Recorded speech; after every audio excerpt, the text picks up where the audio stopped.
تو آئیے اب ہم دعوت دیتے ہیں وزیر اعظم اسلامی جمہوریہ پاکستان جناب عمران خان صاحب کو کہ وہ آئیں اور مستقبل کے ان معماروں میں انعامات تقسیم فرمائیں۔ جناب شفقت محمود صاحب اسٹیج پہ تشریف لائیں۔ ہم اسی ترتیب سے ہمارے بچے آتے چلے جائیں گے۔ سب سے پہلے حبیب الرحمان، ریحان الحق اور ممتاز علی۔ حبیب الرحمان، ریحان الحق اور ممتاز علی۔ حبیب الرحمان نے ساہیوال بورڈ کے تحت ہونے والے عصری مضامین کے امتحان میں شاندار کارکردگی کا مظاہرہ کیا، جس کے صلے میں انہیں وزیر اعظم اسلامی جمہوریہ پاکستان انعام سے نوازیں گے۔ حبیب الرحمان۔ ان کے بعد ہے ریحان الحق۔ ریحان الحق نے بھی فیصلہ آباد بورڈ کے زیر اہتمام ہونے والے امتحانات میں شاندار کارکردگی کا مظاہرہ کیا۔ ممتاز علی نے بھی عصری مضامین میں شاندار کارکردگی کا مظاہرہ کیا۔ ان کے پاس حافظ ابو بکر رفیق ہیں، انہوں نے درس نظامی میں پہلی پوزیشن حاصل کی ہے وفاق المدارس السلفیہ کے زیر اہتمام۔ محمد اسد ہیں، انہوں نے وفاق المدارس السلفیہ کے زیر اہتمام تیسری پوزیشن حاصل کی درس نظامی میں۔ متی الرحمان درس نظامی میں دوسری پوزیشن حاصل کی، انہوں نے وفاق المدارس السلفیہ کے تحت۔ ریحان الحق ہیں، ان کے بعد ریحان الحق نے تنظیم المدارس کے تحت یہ پڑھ رہے ہیں، سرگودا بورڈ میں سیکنڈ پوزیشن حاصل کی ہے۔ ریحان علی، انہوں نے بھی عصری مضامین میں شاندار کارکردگی کا مظاہرہ کیا۔ محمد رضوان ذکی، سرگودا بورڈ سے انہوں نے تیسری پوزیشن حاصل کی ہے بورڈ میں۔ ان کے بعد وہاب یوسف، عصری مضامین میں لاہور بورڈ میں تیسری پوزیشن حاصل کی ہے عمران یوسف نے۔ محمد اسد شیخ، انہوں نے درس نظامی میں پہلی پوزیشن حاصل کی تنظیم المدارس کے تحت۔ محمد عفیف ہیں، محمد عفیف نے درس نظامی میں تیسری پوزیشن حاصل کی تنظیم المدارس کے تحت۔ ان کے بعد محمد کمیل رضا صابری، آتے چاہیے محمد کمیل رضا صابری، انہوں نے عصری مضامین میں شاندار کارکردگی کا مظاہرہ کیا، راولپنڈی بورڈ میں انہوں نے شاندار نمبر حاصل کیے۔ ان کے بعد ہیں وزیر علی نے درس نظامی میں تیسری پوزیشن حاصل کی ہے وفاق المدارس الشیعہ کے تحت۔ ثناء اللہ ہیں، دارالعلوم تعلیم القرآن دیر بالا کے طالب علم، انہوں نے شاندار کارکردگی کا مظاہرہ کیا۔ عنایت الرحمان، مرکز العلوم اسلامیہ دیر سے ہیں یہ، انہوں نے شاندار کارکردگی کا مظاہرہ کیا۔ ان کے بعد شریف الدین ہیں، شریف الدین نے عصری مضامین میں شاندار کارکردگی کا مظاہرہ کیا۔ مقصود احمد ہیں، مقصود احمد ولد خورشید احمد، انہوں نے عصری مضامین میں شاندار کارکردگی کا مظاہرہ کیا۔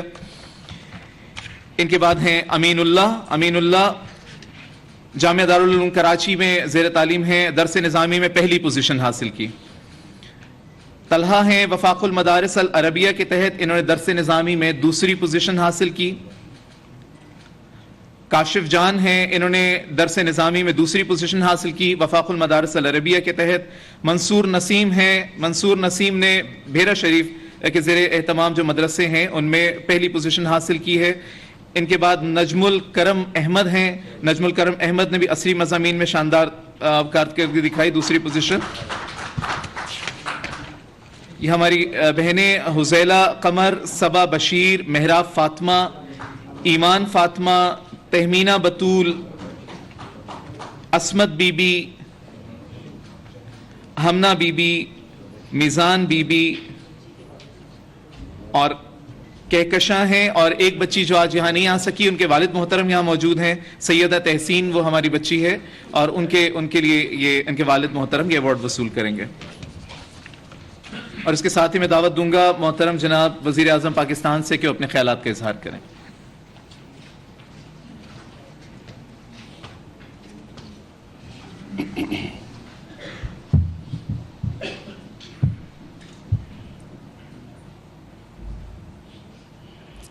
بسم اللہ الرحمن الرحیم۔ ایاک نعبد و ایاک نستعین۔ میں سب سے پہلے تو کیونکہ آج مدارس کے ہمارے علماء بھی ہیں اور ہمارے اسٹوڈنٹس بھی ہیں، طالب علم بھی ہیں، میں سب سے پہلے آپ کو ایک چیز بتا دوں کہ نبی صلی اللہ علیہ وسلم نے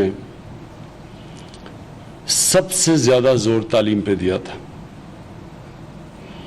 اور انہوں نے کہا تھا اس وقت کہ چائنا بھی جانا پڑے علم حاصل کرنے کے لیے تو آپ کو جانا چاہیے۔ اور انہوں نے جو تعلیم کے اوپر زور دیا تھا، یہ آپ کو سب کو پتا ہونا چاہیے کہ اس وقت مسلمانوں کے اندر بہت کم تعلیم تھی، اور جنگ بدر کے بعد انہوں نے کہا تھا کہ جو قیدی واپس کرتے تھے اس سے پیسے بھی لے سکتے تھے، ان کے جو گھر والے تھے وہ پیسے دیتے قیدی واپس کرنے پہ، پیسے بھی لے سکتے تھے، لیکن انہوں نے کہا جو 10 مسلمانوں کو پڑھا لکھا دے گا وہ واپس جا سکتا ہے پیسے کے بغیر، یعنی کہ ترجیح دی تعلیم کو، پیسے نہیں تھے مسلمانوں کے پاس تب، اور کیونکہ انہوں نے لوگوں کے ذہنوں میں ڈال دیا تھا کہ تعلیم کے بغیر ایک معاشرہ اوپر نہیں جا سکتا، تو وہ جو تعلیم کے پیچھے وہ قوم، وہ جو مدینہ کی ریاست کے اندر وہ لوگوں کی خواہش ہوئی، تو 700 سال تک دنیا کے سارے ٹاپ سائنسدان مسلمان تھے۔ یہ تاریخ کی بات ہے، یہ ایسے کوئی ہم کئی دفعہ جوش میں آ کے باتیں کر دیتے ہیں، یہ میں آپ کو حقیقت بتا رہا ہوں۔ ایک دنیا کے اندر ہر 50 سال کے اندر جو سب سے بڑا سائنٹسٹ تھا، یہ دنیا کی تاریخ میں ان کے نام دیے ہوئے کہ کون ہر 50 سال میں سب سے بڑا سائنٹسٹ کون تھا، تو 700 سال تک سارے ٹاپ سائنٹسٹ مسلمان تھے، اور اسی لیے مسلمانوں کا جو صرف تلوار کی وجہ سے مسلمان اوپر نہیں آئے تھے، علم کی وجہ سے آئے تھے، اور علم طاقت ہے۔ اور یہ آپ حیران ہوں گے سن کے کہ جب انگریز نے حکومت شروع بھی کر دی اور مسلمان کمزور بھی ہو گئے ہندوستان میں، تو جو 1815 میں انگریز لکھتا ہے، جو گورنمنٹ کالج کا پہلا پرنسپل تھا، وہ کہتا ہے کہ جو دلی کے جو 2 ٹاپ مدرسے تھے ان کی سٹینڈرڈ جو اس وقت دلی کالج انگریزوں نے بنایا تھا اس سے زیادہ اوپر تھی، اور ان مدرسوں کی سٹینڈرڈ آکسفورڈ کیمبرج کے مقابلے میں تھی۔ تو انگریزوں نے کیا کہ مدرسوں کے جو وقف ہوتا تھا، جس سے وہ پیسے دیتے تھے بڑے بڑے عالموں کو تاکہ بڑے زبردست ٹیچر ہوتے تھے مدرسوں کے، اس لیے تو سٹینڈرڈ اوپر تھی، انگریزوں نے وقف سارے قابو کر لیے۔ اور ایک انسان کا صرف ایک پیسہ بنانا پہلو نہیں ہے کہ آپ اس کو وہ پڑھا دیں تعلیم تاکہ وہ اچھی نوکری لے کے پیسہ بنانا شروع کر دے۔ جو ہمیں اسلام بتاتا ہے، ہمارا دین بتاتا ہے، اور بھی دین بتاتے ہیں جو کبھی سائنس نہیں بتاتی، کہ اس دنیا میں آنے کا مقصد کیا ہے اور اب مرنے کے بعد ہمیں کیا ہوگا، یہ صرف دین کے اندر ہے۔ سائنس آپ کو اس کے جواب نہیں دے سکتی، تو کیونکہ اگر سائنس جواب نہیں دیتی تو لوگ سمجھتے ہیں دنیا میں آنے کے بعد مقصد ہی پیسہ بنانا ہے، پھر ہر طرح انسان پیسے بناتا ہے۔ جو حق، رائے حق، یہ تو صرف ہمیں تعلیم بتاتی ہے، دینی تعلیم اچھے برے کی تمیز بتاتی ہے، ہمیشہ کے لیے ہمیں بتاتی ہے، ہمیں سمجھاتی ہے دین کہ جو آپ کا مرنے کے بعد جو زندگی ہوگی وہ آپ نے کس طرح اپنی زندگی گزارنی ہے دنیا میں، کیونکہ ہر وقت آپ کو وہ 2 راستے ملیں گے دنیا میں۔ ہر انسان کو صبح بھی آپ اٹھتے ہیں تو کئی دفعہ آپ کو فیصلے 2 چیزوں میں کرنے پڑتے ہیں، ایک وہ جو آپ نماز میں مانگتے ہیں کہ اللہ ان کے راستے پہ لگا جن کو تو نے نعمتیں بخشی، ایک وہ راستہ ہے، اور ایک وہ راستہ ان کا راستہ نہیں جو تباہی کا راستہ ہے، جو شیطانیت کا راستہ ہے۔ یہ آپ کا، جب آپ کو جو سب سے بڑی چیز ہوتی ہے، جب آپ کو تعلیم ملتی ہے، آپ کو راستہ، وہ سیدھا راستہ جس کو اللہ نے، جس راستے پہ ہمیں اللہ کہتا ہے کہ اللہ کی نعمتیں اس راستے پہ، تو یہ ساتھ ساتھ جاتا ہے علم، تعلیم، انسانیت جو ہمیں دین سکھاتی ہے۔ اس لیے ہم نے یہ فیصلہ کیا کہ ہم اپنے جو مدرسے میں ہمارے بچے پڑھتے ہیں ان کو ہم دین بھی ساتھ سکھائیں، اور ساتھ ساتھ ان کو پھر ہم موقع دیں کہ وہ کچھ بھی بن سکیں۔ اب علامہ اقبال تھے، جس نے سب سے زیادہ، علامہ اقبال نے لوگوں کی طرف، پڑھے لکھے مسلمانوں کو اسلام کی طرف لے کے آئے تھے، کیونکہ ایک طرف مغربی تعلیم تھی، متاثر ہو گئے لوگ مغربی تعلیم سے، کیونکہ مغرب ساری دنیا پہ چھا گئی، تو لوگ سمجھے کہ وہ جو مغرب چھا گئی تو جو مغرب کہتی ہے وہی ٹھیک ہے۔ اس کا مقابلہ علامہ اقبال نے کیا. اور کیسے؟ انہوں نے پہلے مغربی فلسفے سارے پڑھے, قرآن کی ان کو سمجھ تھی, انہوں نے پوری اسلام کی تاریخ ان کو پتہ تھی. پھر جو علامہ اقبال کی شاعری تھی, انہوں نے جو مغرب اور موازنہ کیا, ان کی طاقت کیا ہے, مسلمانوں کی طاقت کیا ہے, آج مسلمانوں کی کمزوری کیا ہے, اور ان کی مغرب تہذیب کی کمزوری کیا ہے. وہ صرف وہ کر تب سکے جب انہوں نے مغربی فلسفے بھی پڑھے. اس لیے ہماری کوشش اب یہ ہے کہ جو ہم انشاءاللہ اب اپنی تعلیم کو آہستہ آہستہ, یہ جو کریکولم کمیٹی بنائی ہوئی ہے شفقت محمود, اور میں آپ کو مبارک دیتا ہوں اس کا, ہماری اب یہ کوشش ہوگی کہ پورا ایک جو پاکستانی نوجوان ہو, یہ ایک پوری طرح ایک آل راؤنڈڈ انسان, آل راؤنڈر نکلے.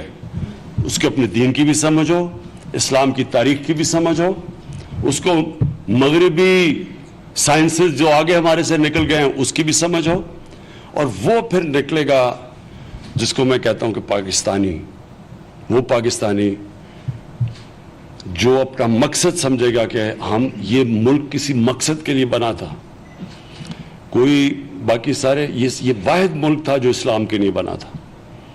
اور جو ہمارے نظریاتی رول ماڈل, جو ہمارے جس کو ہم سمجھتے ہیں کہ جن کو ہم فالو کرتے ہیں, تو قائد اعظم ہے نا ہمارے پولیٹیکل رول ماڈل, جو لیڈر کیا ہوتا ہے وہ قائد اعظم تھے. پھر جو نظریاتی ہمارے رول ماڈل تھے وہ علامہ اقبال تھے. اور میں یہ ضرور کہوں گا شفقت کہ آپ نے اقبالیات ضرور پڑھانی ہے لوگوں کو, کیونکہ جو علامہ اقبال کی جو تجزیہ ہے مغرب, یعنی جب آپ اقبال کو سمجھ جاتے ہیں, علامہ اقبال کو, تو آپ سمجھ جاتے ہیں کہ ہماری طاقت کیا ہے, مسلمانوں کی طاقت کیا ہے. وہ کیا وجہ تھی کہ نبی صلی اللہ علیہ وسلم کے دنیا سے پردہ کرنے کے بعد 30 سال بعد موراکو سے لے کے تو وہ مسلمان ہندوستان سے لے کے سینٹرل ایشیا پہنچ گیا تھا. اتنی تیز کیا چیز تھی؟ ان کے پاس کوئی جدید ہتھیار نہیں آئے تھے, ان کی فوجیں بھی اتنی زیادہ نہیں تھی, لیکن ان کے پاس ایک ایسی ایمان کی قوت آئی تھی کہ وہ دنیا میں چھا گئے تھے. اور پھر 700 سال تک جو دنیا کا سب سے عظیم قوم تھے وہ مسلمان تھے. تو وہ بھی ہمارے کتنے لوگوں کو اس چیز کا پتہ ہے کہ وہ کیا چیز تھی. اس کی بھی ریسرچ ہمیں کرنی چاہیے. میں یہ چاہوں گا کہ ہماری یونیورسٹیز میں ہمارے بچوں کو پڑھائیں تو صحیح کہ کیا چیزیں تھیں, کیا وجہ تھی, کیا وہ آگ لگی تھی کہ وہ ساری دنیا میں پھیل گئے, سب ان کے سامنے بڑی بڑی سپر پاور گھٹنے ٹیک گئے. اور کیا وجہ ہے کہ ہم آج یہ حال ہے آج مسلمان دنیا کا, آج کہ ساری جگہ آگ لگی ہوئی ہے, ہر جگہ مسلمان کا قتل ہو رہا ہے. کشمیر میں دیکھیں, کہیں بھی یہ کوئی سوچ بھی نہیں سکتا کہ کسی اور قوم کے ساتھ یہ ہو, عیسائیوں مسیح برادری سے ہو, یہودیوں سے یہ ہو, اور کسی سے ہو, یورپین سے یہ ہو, مسلمانوں سے یہ جو آج ہو رہا ہے. 80 لاکھ لوگوں کو ایک اوپن جیل میں بند کیا ہوا ہے تقریباً 2 مہینے سے. کمزوری ہے نا ہماری, کیونکہ تعلیم میں ہم پیچھے رہ گئے ہیں. اور میں یہ ایک ضرور کہوں گا کہ ہم نے ترکی, پاکستان اور ملیشیا نے ہم نے فیصلہ کیا ہے کہ ہم اب 2 چیزیں کریں گے. ایک, ہم ایک ٹی وی چینل نکالیں گے جس طرح الجزیرہ ہے, BBC ہے, لیکن اس کا مقصد یہ ہوگا کہ مسلمانوں کی جو ہماری ریپرزنٹیشن نہیں ہوتی, جو ہمارا پوائنٹ آف ویو سامنے نہیں آتا, ہمارا جو موقف سامنے نہیں آتا, ہمارا بھی موقف سامنے آئے دنیا کے اندر. انگریزی چینل ہوگی تاکہ دنیا میں ہم بتائیں مسلمانوں کو کہ ہمارا کیا موقف ہے. اور دوسری, ہم فلمیں بنانا چاہتے ہیں. یہاں زیادہ تر فلمیں آتی ہیں, ہالی ووڈ کی فلم ہوتی ہے, یا پھر وہ ہالی would say Bali would say ہو کے پھر یہاں پہنچ جاتی ہے لالی ووڈ, وہ بھی اس کی کاپی کر لیتے ہیں. ہم وہ فلمیں بنانا چاہتے ہیں جو بتائیں کہ یہی جو میں نے ابھی آپ سے بات کی ہے کہ وہ کیا چیز تھی مسلمانوں. ایک سے ایک بڑا عظیم انسان تھا. خالد بن ولید کے اوپر فلم بنائیں, اور جو ہمارے اتنے ہیرو نکلے تھے ان کے اوپر فلمیں بنائیں.